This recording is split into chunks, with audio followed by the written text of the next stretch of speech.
My name is Mark Maynard, and I've been at Union Square Hospitality Group for a very long time. I'm Director of Operations, and I'm co-founder of Blue Smoke, Porchlight, Cedric's at the Shed, and Lowball. Over the course of my 28 years at USHG, I've benefited from other people leading me and guiding me and mentoring me. And now that I'm a managing partner in 4 of our businesses, I see it as my responsibility to help do that for others. One of the coolest things is that I get to work with really amazing people. Smart, caring, creative. And I realize that you can't have hospitality without amazing people. Hospitality has an enduring power. And especially now, the power of hospitality is even more important. And so as we reopen, that personal interaction, that hospitality between human beings is going to be even more and more important.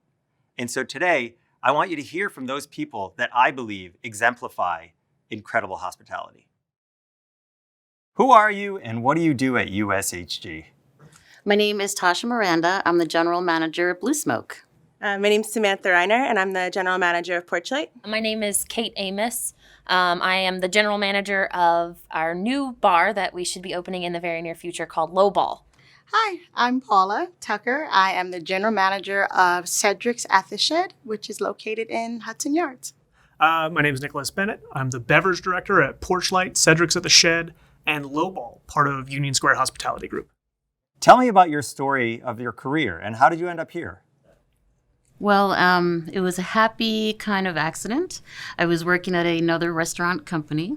A friend was working there with me. He left and found Blue Smoke. And about day 2 in, he just kept telling me, Tasha, you need to come work here. This is what we always talk about. And here I am, 12 years later. So I started in the hospitality industry about 10 years ago. Right out of high school, I was looking for a job while I was in school and got a job at a family restaurant as a host in Pennsylvania and just kind of fell in love with it. And it was my aunt that realized that I was most happy when I was working and said, you know, you could make a career for yourself in this, and kind of dawned on me like, oh, well, that's what I want to do. Well, I'm from Virginia, so my trajectory started in college, I think, just working at a barbecue restaurant in college. So I think that's why Blue Smoke struck a chord when I moved to New York. I got really excited that I had read Setting the Table that was written by Danny Meyer at one of my previous jobs training programs. So that was the thing that I decided I was going to do. I said, I'm going to work for Danny Meyer, and it just so happened that worked out. I started at Union Square Hospitality Group as a server in Blue Smoke about a month before Danny released his book, Setting the Table. So it was a really exciting time to be there. I was promoted to server trainer after about 4 months. And after a little over a year there, I left to accept a management position at Flatiron Lounge, where I had the wonderful opportunity to work under Julie Reiner. We refer to people like me in the company as boomerangs because we tend to come back, which I did after leaving the company for about 5 years. Mark came in, it was very serendipitous, and he mentioned Cedric's having an opening for assistant general manager. I interviewed and got that role and helped open Cedric's. And then at the end of last year, I was promoted to general manager. So I was the bar captain at Booker and Dax, working with Dave Arnold at a Momofuku restaurant bar. And it was a ton of fun. I was having the time of my life. But I did hear about Danny Meyer opening up a bar, so I threw my hat into the ring. Long story short, I didn't get the job. They started flirting with somebody else around that time. I'm not sure who it was. But a few months later, an open call came around for Danny Meyer's new bar, and I wanted to see what the story was. Just kind of get an idea of what was going to happen within USHG in the bar world.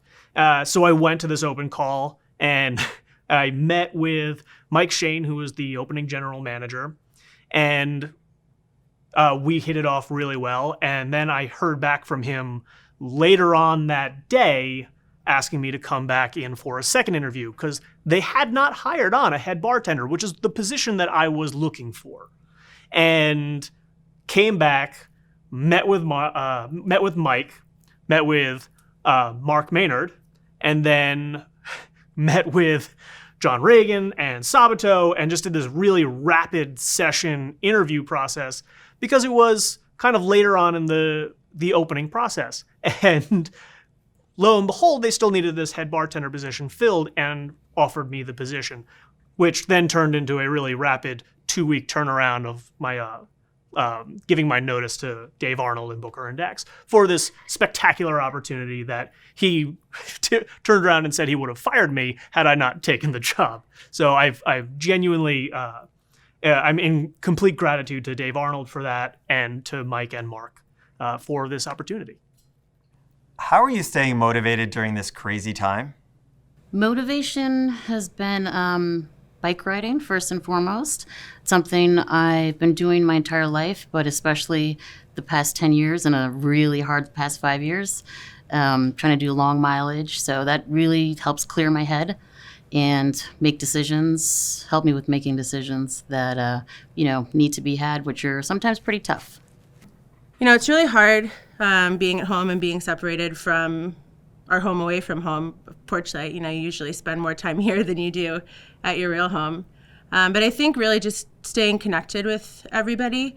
And for me, knowing that to keep myself sharp and to keep myself going will eventually bring the team back together. I'm keeping motivated because I work with an organization that works in the Bronx and Brooklyn to teach interviewing skills for people who are really interested in the hospitality industry, people who have been formerly incarcerated or formerly homeless, to be able to fill that resume gap, teach them skills to be able to go out in the field and get a really cool job, usually in the hospitality industry. So that has been something that's been really cool that I've been able to do throughout this whole process. Do you want to see? Yeah? All right, give me 1 second. So I have been making puppet videos for how to make cocktails using Bennett right here. It's a lot of fun to play around with.